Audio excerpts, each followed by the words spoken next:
Hi guys, welcome to Cherry explains. तो आतिश ना अपने रूम में खड़ा होता है और वहीं पर आ जाती है मरजान। तो अभी उसको ना पता नहीं चलता, वो धीरे धीरे आती है और पीछे से आकर ना उसको हक कर लेती है। और वो जैसे ही पीछे मुड़ के देखता है ना, तो वहाँ पर मरजान होती है और वो बहुत ज़्यादा खुश हो जाता है। और वो कैसे उसी पोज में ना काफ़ी टाइम ऐसे खड़े रहते हैं। फिर उसके बाद ना मरजान उससे बोलती है कि क्या कर रहे थे यहाँ पर। वो बोलता है कुछ नहीं। फिर उसका ना ध्यान जाता है उसके लॉकेट के अंदर। वो बोलता है कि तुमने ये नेकलेस फिर से पहन लिया। वो बोलती है कि ये मैंने इसीलिए उतार दिया था कि मुझे तुम्हारी याद ना आए, इसीलिए फिर मैंने इटली जब गई थी तब मैंने ये उतार दिया था। फिर उसके बाद वो बोलता है कि अच्छा, तो ये नेकलेस जब तुमने उतारा, क्या इसने काम किया अपना? क्या तुम्हें मेरी याद नहीं आई? फिर वो बोलती है कि नहीं, इसने अपना काम नहीं किया। फिर ना वो उसके हाथ में देखता है, वो बोलता है कि और यहाँ पर भी कुछ मिसिंग है। वो बोलती है कि हाँ, मुझे पता है, रिंग मिसिंग है। फिर ना मिर्ज़ान उसे बताती है कि मैंने इसे फेंक दिया था ना गुस्से में, तो उसके बाद मैंने इसे बहुत ढूँढा पर मुझे मिली ही नहीं। मतलब पता नहीं कहाँ खो गई। तो आतिश ना फिर स्माइल करता है और अपने कोट में से वो रिंग निकाल लेता है। और अपनी रिंग भी और उसकी रिंग भी उसके सामने लाकर ऐसे रख देता है। तो वो ना ऐसे हैप्पी हो जाते हैं मरजान देख कर ये। तो वो बोलती है कि तुम्हें कहाँ पर मिली? वो बोलता है कि कहीं पर भी मिली हो, पर अब तुम्हें ये हमेशा अपने पास संभाल के रखनी है, ओके। तो वो उसका हाथ पकड़ता है और उसके हाथ में ना वो रिंग डाल देता है और वो बहुत ज़्यादा हैप्पी होता है।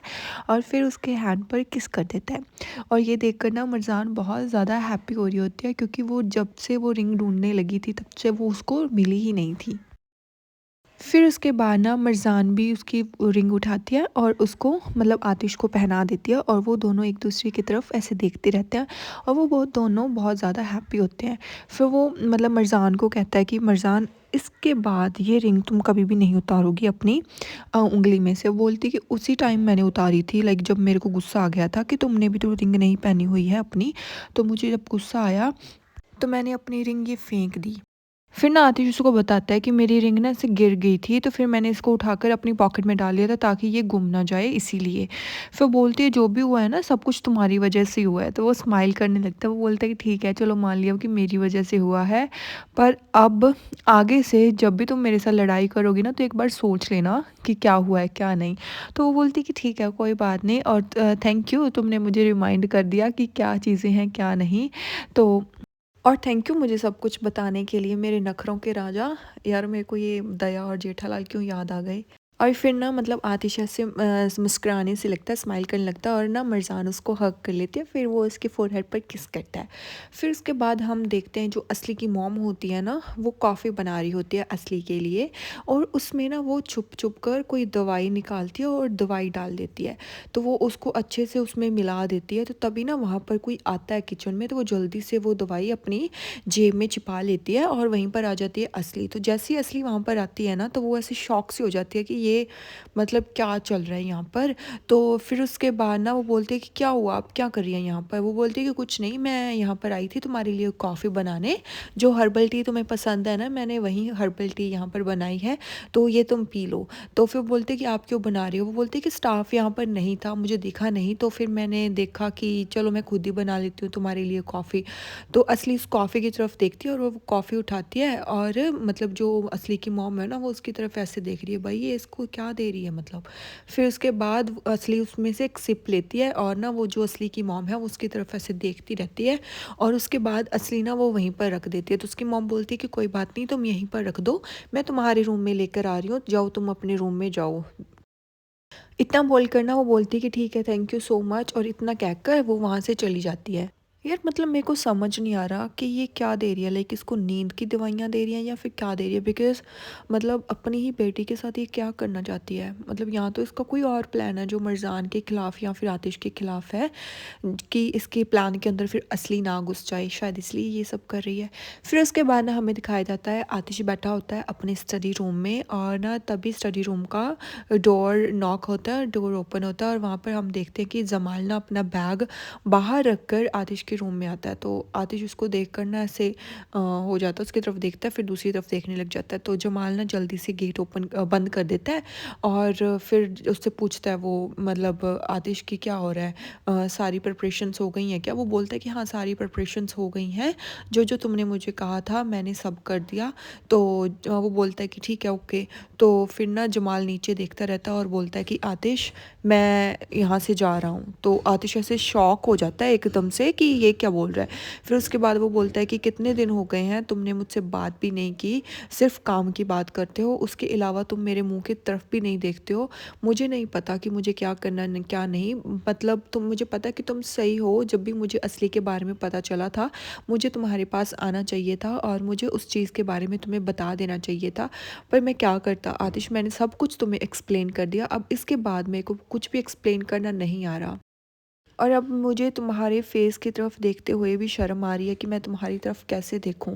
प्लीज़ कुछ तो बोलो, अब मैं तुम्हें छोड़कर यहाँ से चला जाऊँगा हमेशा के लिए। प्लीज़ ऐसे तो कह दो कि मैंने, हाँ खंजर खोबा है मैंने तुम्हारी पीठ पर, या फिर कुछ भी करो, मुझे मारो, मुझे धोखा देने वाला कहो, मुझे धोखेबाज कहो, मुझे कुछ भी कहो, खड़े हो जाओ, लड़ो मेरे साथ, मुझे मारो, कुछ भी करो, बट कुछ तो बोलो। तुम कुछ बोल ही नहीं रहे हो।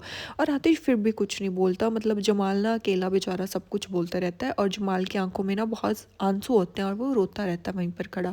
फिर बोलता है कि तुम मेरे भाई हो, राइट, तो मैं मतलब क्या करूं, मुझे समझ ही नहीं आ रहा कि अब मैं क्या करूं क्या नहीं। मतलब अब मेरे को पता चल गया कि तुम मुझसे कभी भी बात नहीं करोगे और मुझे पता है कि तुम्हारे खुद के रीजंस हैं मेरे से बात करने के। नहीं, भगवान तुम्हारी हमेशा रक्षा करे और अब मैं यहाँ से चलता हूँ। इतना कहकर ना वो वहाँ से जाने लगता है और ना फिर जाते जाते कह देता है कि शायद हमारे रास्ते यहीं पर एंड होते हैं और अब हम यहाँ से अलग हो गए। इतना कहकर ना वो गेट ओपन ही करने लगता है ना, तो वो बोल देता है, जो आतिश है ना, वो बोलता है कि रुको, और जमाल रुक जाता है। फिर वो बोलता है कि जो तुमने किया वो चीज़ मैं कभी भूल नहीं सकता, पर मुझे पता है कि और वो चीज़ कभी भी एक्सेप्टेबल नहीं होगी क्योंकि मैंने तुम पर ट्रस्ट किया था। वो बोलता है कि हाँ मुझे पता है कि तुम सही हो, जो मैंने किया वो बिल्कुल भी एक्सेप्टेबल नहीं था, तुम मुझ पर ट्रस्ट करते हो और मैं तुम्हारे खिलाफ इस चीज़ के बारे में जा भी नहीं रहा हूँ। इसके अलावा मैंने तुम्हें सब कुछ एक्सप्लेन कर दिया, मेरे पास कुछ भी एक्सप्लेन करने को है ही नहीं। फिर उसके बाद ना आतिश खड़ा हो जाता है और आतिश ना ऐसे गुस्से में उसकी तरफ, जमाल की तरफ देखने लगता है, तो जमाल नीचे देखने लग जाता है। फिर उसके बाद ना वो बोलता है कि हम मांस और हड्डी थे दोनों, और भाइयों से भी हम दोनों करीब थे। मैं हर बात तुम्हारे साथ शेयर करता था, मुझे कभी भी ऐसा नहीं लगा कि मैं किसी और के साथ वो बात शेयर कर सकूं। फिर ना वो कहता है कि मैं तुमसे शर्त लगाता हूँ कि तुमने अब तक अपने सारे सूटकेस वगैरह पैक कर लिए होंगे। तो जमाल कहता है कि हाँ मैंने सारे सूटकेस पैक कर लिए। वो बोलता है कि तुम्हें सच में लगता है कि मैं तुम्हें अपने आप से दूर भेज दूंगा।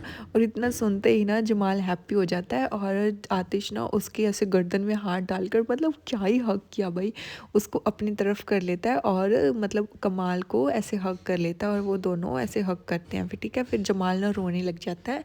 तो आतिश ना फिर उसकी तरफ देखता है और बोलता है कि ये तुम क्या कर रहे हो, हाँ, और ये ड्रामा कर रहे हो ना, ये अब छोड़ दो, ये तुम पर बिल्कुल भी सूट नहीं करता और ये ड्रामा बंद करो अब। तो वो मतलब जमाल भी थोड़ा हैप्पी हो जाता है। वो बोलता है कि अब ये ड्रामा छोड़ो और जो कितना काम पड़ा है वो हमें काम करना है, ठीक है ना।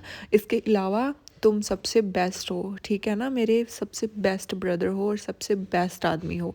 तुम्हें इस चीज़ की हमेशा वैल्यू करनी चाहिए और तुम्हें सब कुछ पता, और तुम्हें पता है कि आज रात सेलिब्रेशन है।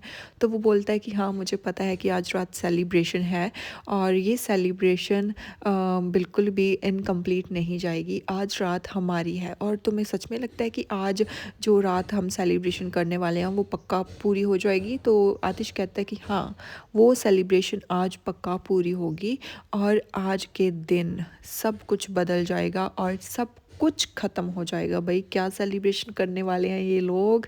यहीं पर ये ड्रामा एंड हो जाता है। नेक्स्ट एपिसोड थोड़ी देर